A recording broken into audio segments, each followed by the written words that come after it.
અને તેથી આ ભારતનો સંત મૂળદાસ એમ કહેતો હોય કે બેટા તું તારું બાળક જો બચી જતા હોય તો અમરેલીની બજારમાં જઈને કાલ કહી દેજે કે મારા પેટમાં બાળક છે એનો બાપ મૂળદાસ છે, કહી દેજે જાય કે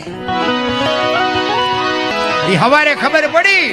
એ ગધાડું બોલાવી, માથે મુંડન કરાવી, જોડાનો હાર પહેરાવીને મૂળદાસ ને ગધાડા ઉપર બેહારીને બાપુ ફૂલેકું કાઢ્યું હો અમરેલીમાં. પણ તોય બાપુ એ અમરેલીનો એ સંત બાપુ એની સાથી ફાટતી હતી હોય કે ઓલી દીકરીને એનું બાળક તો બચી ગયા ને આવડા ભલન રાજી થતા. ઈ બાપુ હવારે ખબર પડી કે આ તો બાપુ બાપુ કરતા તો ઓલા મૂળદાસ ને બાપુ કહેતા હતા એને તો આવું પાપ કર્યું, આને કાંઠો મારો. એ ઠેબી નદીના હામા કાંઠે બાપુ ઝૂંપડું વાળીને રામ મૂળદાસ બાપુ રહેવા જાય. એને વિચાર થયો કે હવે આ જગત મારું માને નહીં, મને કોઈ સમજી ન કે. જામનગર દરબાર અમારા સ્ટેટ એને કંઠી બંધાવેલી એને મૂળદાસભાઈ, અને એને એમ થયું કે ગમે એમ તો દરબાર છે, રાજા છે, એ મારી વાતને સમજી શકે. એ અમરેલી થી બાપુ ત્યાં જાય, પણ એના જ્યાં પેલા બાપુ આ વાત જામનગર દરબારને ખબર પડી ને એટલે એને વગર વિચારે કંઠી તોડી નાખી. હવે અમરેલી થી જામનગર ગયા, દરબારગઢમાં જઈને કીધું કે મારે બાપુને મળવું છે. બા સાહેબે કીધું કે બાપુ ઘરે નથી, ક્યાંય ગયા? એ કે મોટા મંદિરે બધા સંતો આવ્યા છે, મોટા મોટા મહાપુરુષો આવ્યા છે, અહીંયા કંઠી બંધાવા ગયા. એ કંઠી બંધાવા ગયા ને બાપુ આપ ફાટ્યો હો માથે, કરે તારી ભલી થાય તારી, આને મારી કંઠી તોડી નાખી. પડી કે કાંઈ વાંધો નહીં, મારે મળ્યા સિવાય જવું નથી.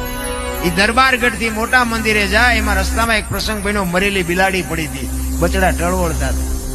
અને અહીંયા બાપુ પહોંચ્યા ને ઉભા રહ્યા, અને એને વિચાર કરીને મરેલી બિલાડીને જોડીમાં નાખીને બાપુ આ બધા બેઠા ત્યાં આવ્યા. એ મૂળદાસ ત્યાં જાય અને પૂછે છે સંતો કે કા મૂળદાસ શું કામ આવ્યો, શું કામ છે? કે બાપુ મારે બીજું કાંઈ કામ નથી, હું તો અહીંથી નીકળ્યો હતો પણ મને એક રસ્તામાં એક આ મરેલી બિલાડી પડી હતી, મેં એવું સાંભળ્યું તો કાંઈ બધા મોટા મોટા સંતો આવ્યા છે, બિલાડીને બેઠી કરે તો બચડા દૂધ ભેળા થાય, એ હાટું આવ્યો, બીજું કાંઈ છે નહીં. એમ કહીને બિલાડી બાપુ જોડીમાંથી બહાર કાઢીને મૂકી અને આખો ડાયરો મીંડો દાંત કાઢવા. એ કે મૂળદાસ મરેલા કોઈ દી જીવતા ન થાય. એ કે બાપુ મરેલા જીવતા ન થાય તો આખી દુનિયા પાસે નકરી આરતી જ ઉતરાવી છે. મૂળદાસ કે તમારથી ન થાય તો લાવો કમડળ મારી પાસે. હાથમાં કમડળ લઈ પાણીની અંજળી ભરી, હાથમાં અંજળી લઈને કહે છે હે દિનબંધુ દયાળુ, હે પરમ કૃપાળુ પરમેશ્વર, મેં તન મન ધનથી તારું ભજન કર્યું હોય, કોકના પાપ જો મારી માથે લીધા હોય, હાથે પાતાળમાં જો ડાઘ હોય ને તો બેઠી ન કરતો, અને જો બિલાડી ન બેઠી કરીને મારા ખોળિયામાં જીવ રહેવા દઉં તો મૂળદાસ નહીં.